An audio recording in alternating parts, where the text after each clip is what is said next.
Hey, what's going on, everybody? This is David Brooks, the Cadillac Counselor, coming at you to tell you a piece of my mind. And we're coming down to the last couple people that we have to interview. I promised that I would make sure that I got as many people as I could, and I think we only have one more person that we still have to interview. But today we do have Miss Patti Worsley, and she is running for the Board of Education.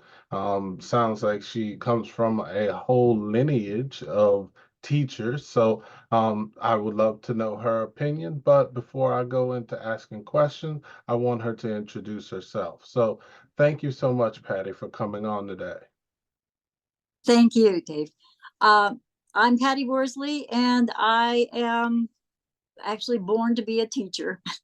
And ever since I taught, I actually had ideas of what could make the teaching experience a little bit easier on us. So that's basically my focus.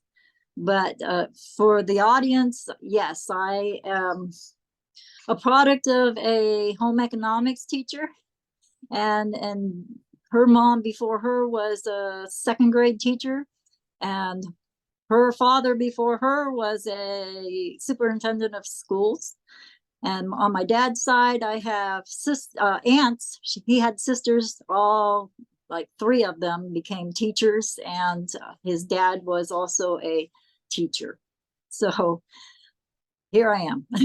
Hey, I mean, it's nothing better than having someone who has been there, done that, and understands the role of a teacher because a lot of people are there's a lot of problems, but there's a lot of good things also going on. So, the Mhm. first question that I was going to ask you was, you said that you wanted to make teachers great again. Can you explain to me what that means?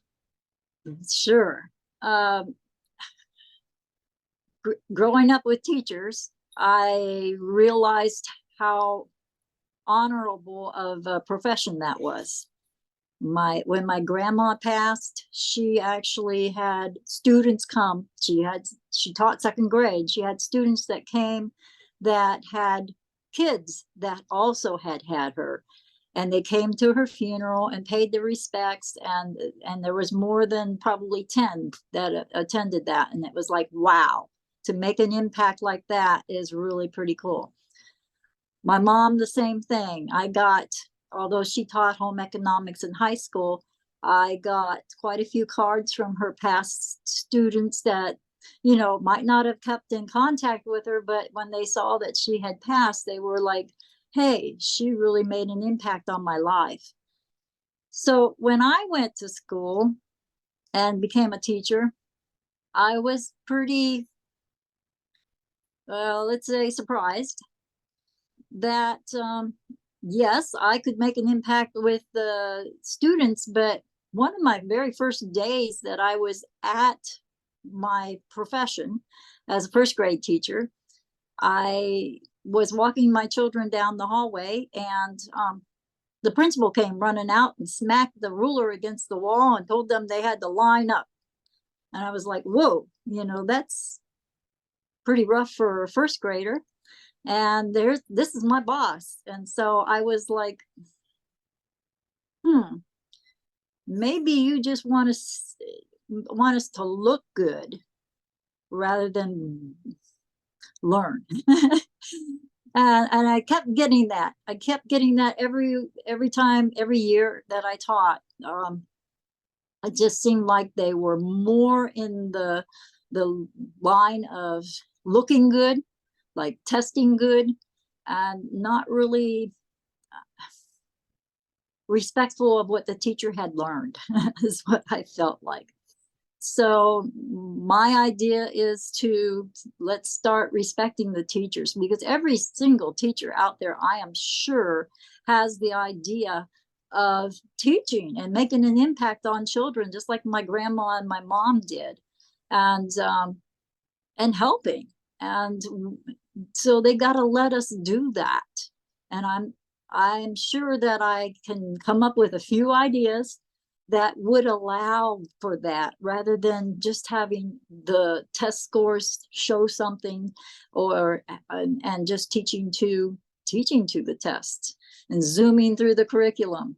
It was pretty disheartening for me, and it was sort of like a pressure cooker from the month of December on.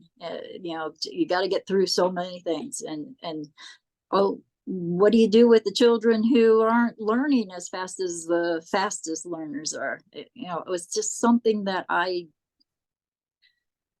it was intolerable as far as I was concerned. Now, some teachers can deal with that pressure cooker, but I got tired of that. So I actually quit teaching after about 10 years. I did some substitute work, and I did tutoring, and I learned a lot with the tutoring. So that was my forte.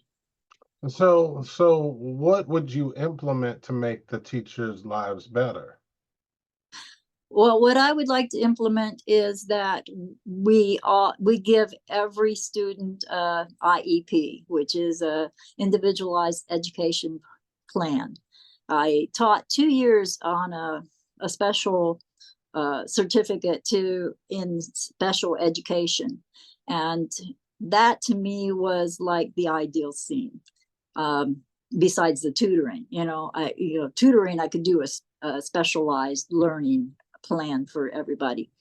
But it seems to me like if you have all the curriculum listed, and you could put the specialized things that each child needs to learn, and they could just go with it. The teacher could introduce the subjects, what they need to learn, and they would end up having a say. The parents could actually even if you had like, this is my grand idea.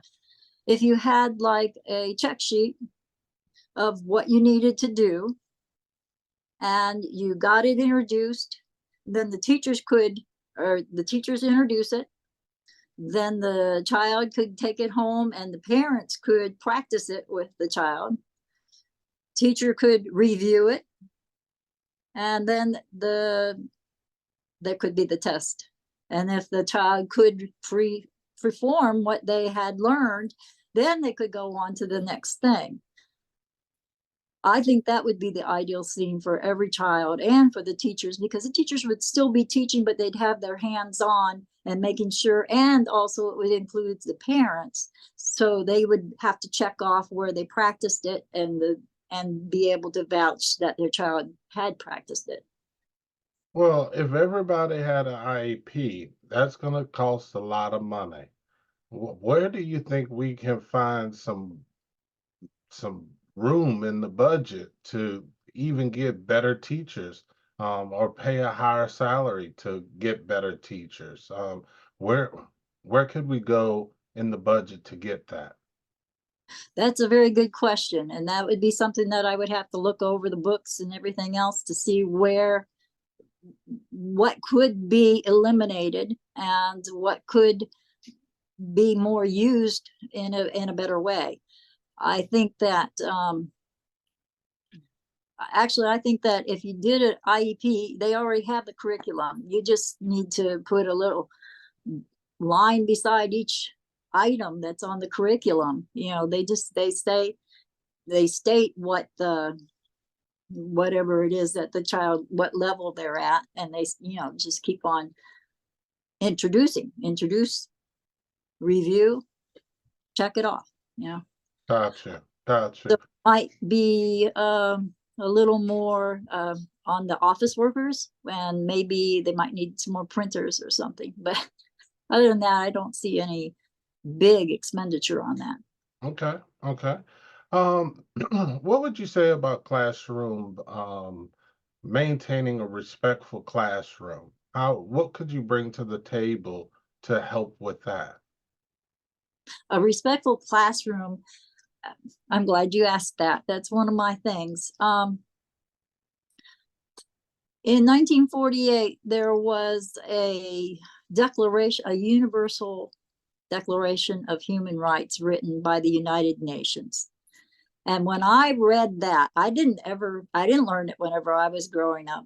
It wasn't very well known until I was in my later years. And I thought, oh my goodness, if we would have been teaching that from kindergarten on up, that would, first one is we all have a right to equality. We all have a right to life. We don't torture. We don't have slaves. We don't boss people around. Everybody has a right. And if we started using rules like that, I think that the classroom is going to start to tone down, and people will actually feel honored, actually, when you treat each other with respect and you treat everybody, you keep just referring back to the human rights, then you're going to have everybody feeling better about themselves. I'm sure there's going to be some problems, but it's just a constant going over them every year and putting that to use in the classroom. It's already set up. Yeah. Gotcha. Mhm. There's been a lot of conversations about parents' rights, and one of the major issues is vouchers. That some people would like to introduce vouchers into our system so that if people feel like there's a better educational route, that the money would then travel with the student and not basically with the district that they live in. What do you think about that one? Well, I don't know if you can see it, but I have a chart, an organization chart. And I believe in the organization chart that they have. It's from the um, Frederick County Commissioners. And right at the top is the voters. The voters are in charge. And so I would survey. First of all, I would do a survey. In fact, I've been doing lots of surveys since I've signed up. The Board of Education is way down here. So we have a lot of people here that we have to go, and we'll have to survey them and the parents. And at that point, then you make a decision. Do we want that? This is a democracy. Well, actually, it's a democratic republic, but in the Board of Education, it's a democracy. And that to me is the way to do it. And I work for the people. I, So we I have to gotcha. implementing that. Well, I'll tell you, there's 17 people running, and they're gonna vote for in the primary 6 people. Why should you be one of those 6 people that people vote for in the primary? Because I've been in the trenches and I've walked the walk, and I would like a chance to talk the talk. Hey, that's you've said a lot in a little Thank you. words. You got me. But I will say this, thank you for coming on with me. I have a better understanding. Was there something that you wanted to that you might not have got a chance to speak on?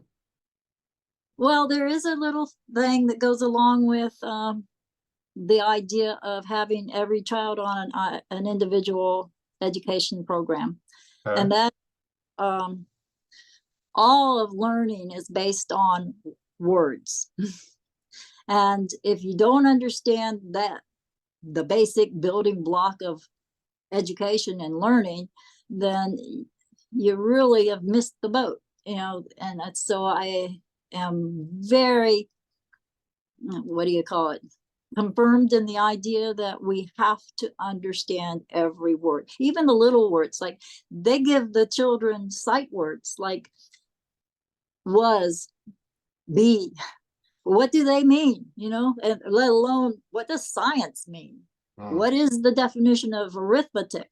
Those are words that they hear every day, and who knows if they get them explained. I'm sure of actually, I think a lot of good teachers will explain them, but do they pare back and check the kid on each of those words. So if we're going to build a better learner in the schools, then we have to make sure that they are cleared up on all their words.